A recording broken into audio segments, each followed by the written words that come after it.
Hello everyone.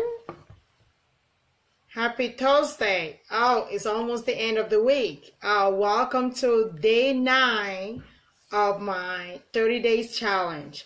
A 30 days challenge, which is a call to everyone to unite in the efforts for Hurricane Harvey, is the relief effort for Hurricane Harvey. So I'm glad you're here, and it is good to be here tonight. So I can't believe it's day 9 already. It went by so fast. Woo, woohoo! I'm excited. Okay, we have Wayne Small online. Hello. Good evening. All right, tonight I have food for thought. Basically, that's what I'm gonna call it, because it's just something to make us think about what is going on with all this hurricane out there. And I'm really gonna focus on Hurricane Harvey because that's why I'm here, and this is what this video and this challenge is all about.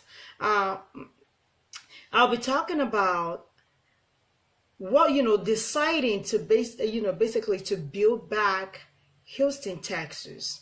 When we decide to build back Houston, Texas, what is it gonna take to build back that community? That area that was once devastated by Hurricane Harvey.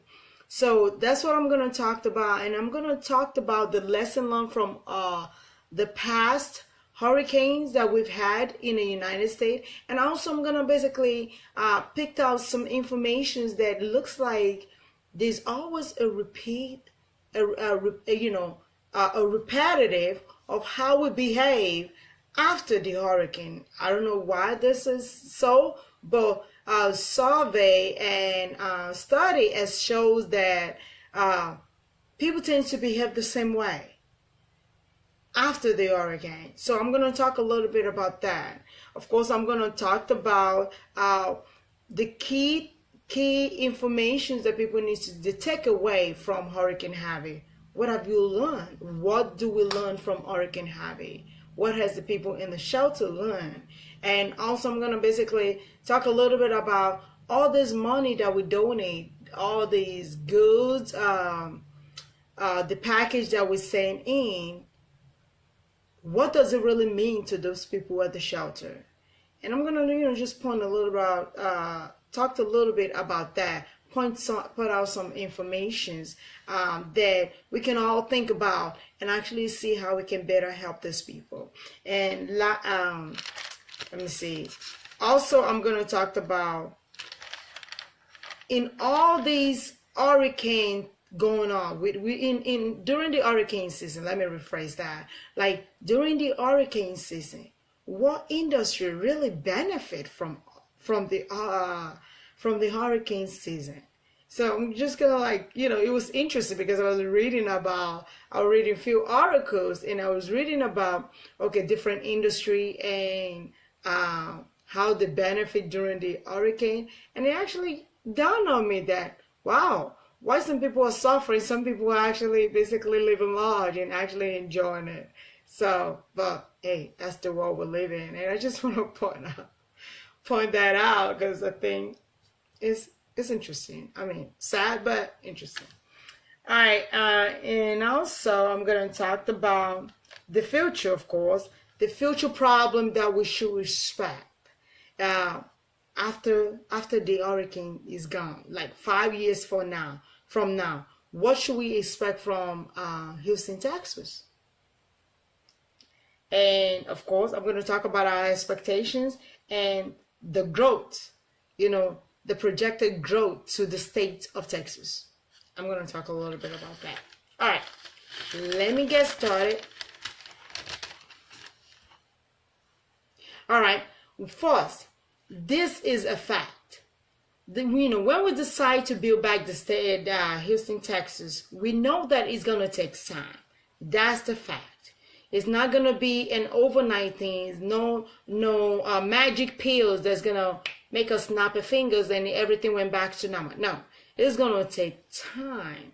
And especially like when we compare this to Katrina, all the other hurricanes that have happened, we have almost double damages, compared to all the past hurricanes that we've experienced. So that means it's even gonna double. It's gonna take time, and it's gonna probably double the time that it takes to rebuild all the state or city that have experienced magnitude, high magnitude of hurricane or disaster in the past. So now, what are the lessons that we learned from this hurricane?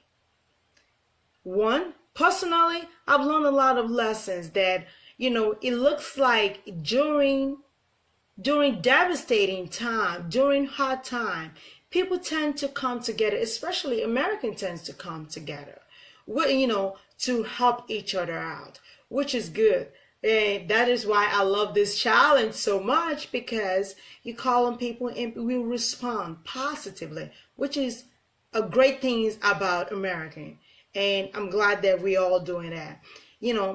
That's my personal lesson, that we do come together.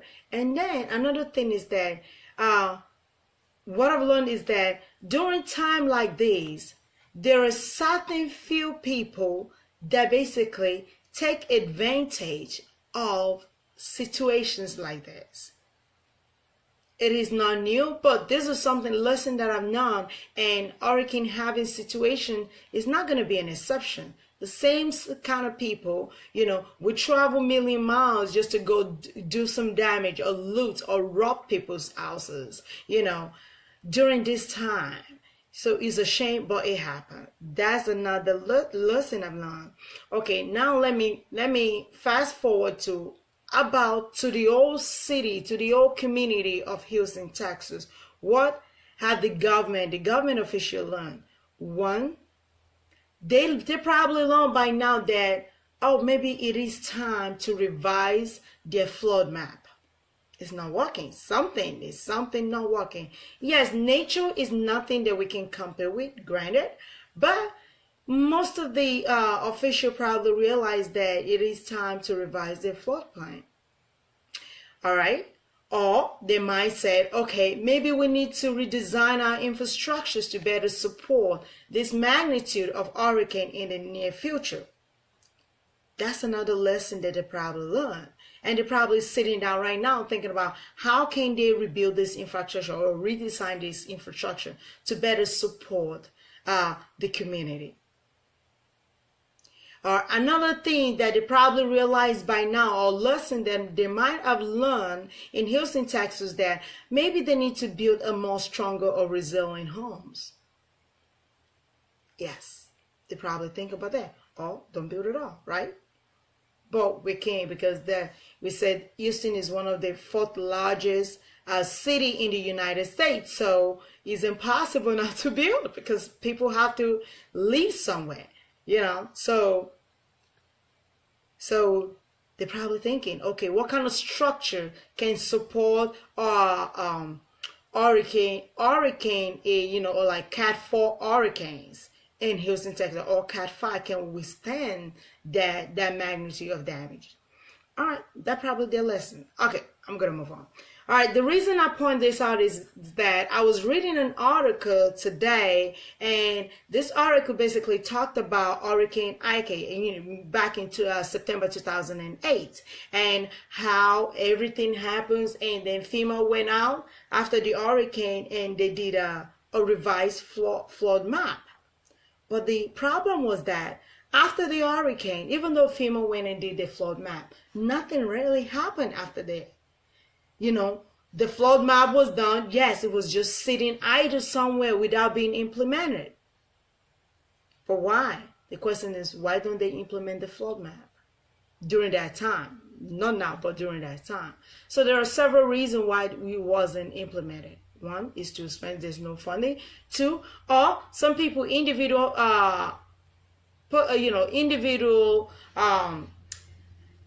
homeowners probably look at it as, it's going to cost them a lot of money, so they can afford it, because implementing a flood plan requires you to have probably insurance, which is going to be very expensive, and a lot of people don't want that, which is why over 80% of people in Houston, Texas doesn't have insurance this time around.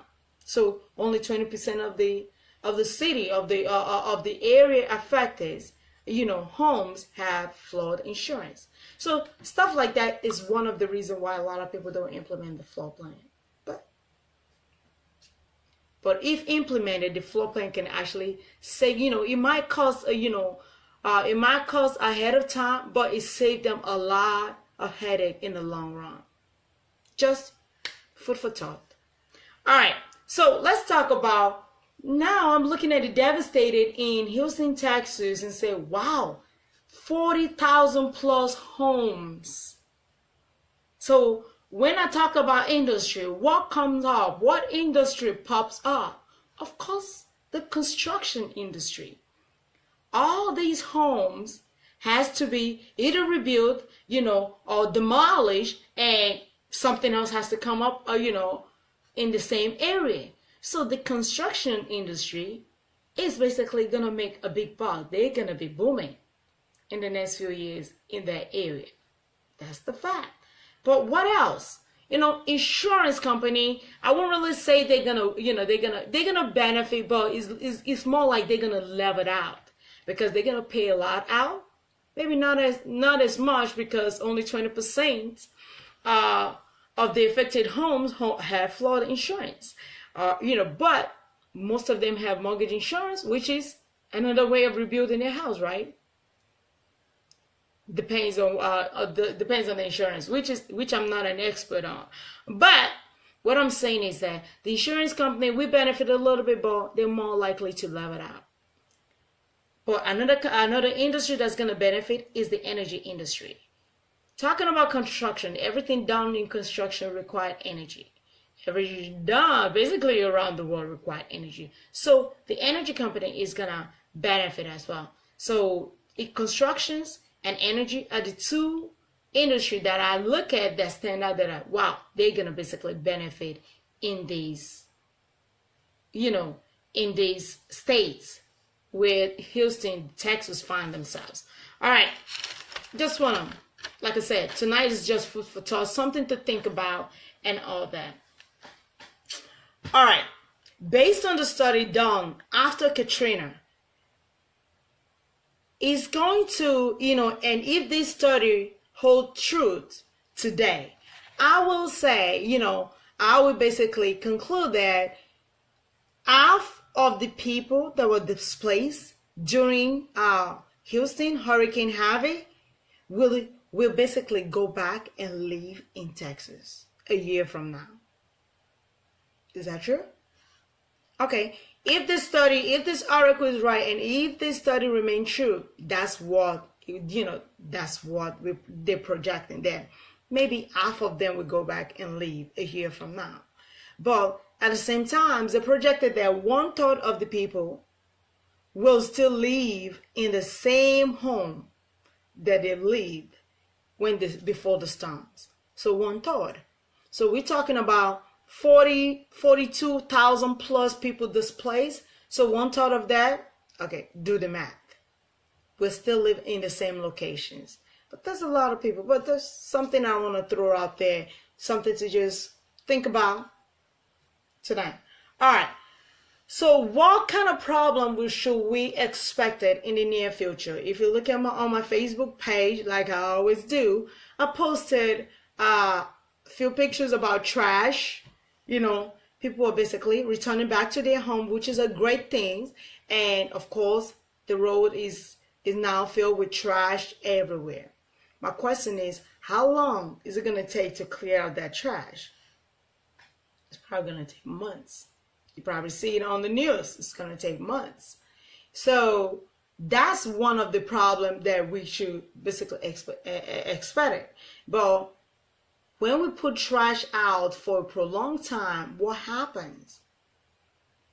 Bacteria start building up, then the environment, people, inhale that, everything goes in the air, and people basically inhaling, and people get sick and all that. That is expected after the hurricane. What else? Shortage of homes. All these destroyed homes that we have in Houston, Texas, that means a lot of people will be without homes. Even if they want to return back to their house, a lot of them will not have a place to return to. So we should expect a shortage of homes, and we should expect a very high cost of living, because rebuilding these homes back is going to be a little bit more expensive than than what the owner initially paid for it years ago. That is expected. All right, let's talk about the future. What questions will homeowners or residents of Houston be like? You have to obviously think about or have to answer as they move forward after this hurricane. Many of them we have to ask questions such as, should I even buy another house or have my house rebuilt in Texas or in Houston? That's one question they're going to be asking themselves, and some of them will be like, okay, do I need to, what type of, no, not even do I. What type of home should I build that's going to be able to withstand future hurricane? That's some of the questions that they'll be asking. And some people probably need to hear this because they're sitting out in the shelter right now thinking the same thing I'm talking about. So if you were the one I'm talking about, I guess this message is for you. What kind of home should I be building? Should I build a pier home or a beam home? Something that can withstand a hurricane, especially if they decide to still stay in the same location.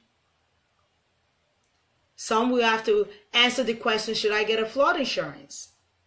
But based on the lesson learned from Hurricane Harvey, I will assume that majority of the people, if they have to rebuild, we consider a flood insurance, especially if they still want to stay in the same location or in the same flood-prone areas. Then another thing is, should I move out of Houston? And if I decide to move out of Houston, Texas, where should I move to? These are questions, these are decisions that, they have to make. Questions that they have to provide answers to in order for them to move on after Hurricane Harvey. After all this, months from now, even the people at the shelter, few months from now, they will be out of the shelter. They will have to move on with their lives. These are questions they will be asking. All right. So expectation, what should we expect? What should we expect after Hurricane Harvey? We can't really predict what to expect, to be honest, but based on research, based on past lesson learned from prior hurricanes that have happened in this country, we expect that a lot of homes will be rebuilt. Yes, the government, or the community will come together, in the next 5 months to 5 years to rebuild the city of Houston, to rebuild Houston.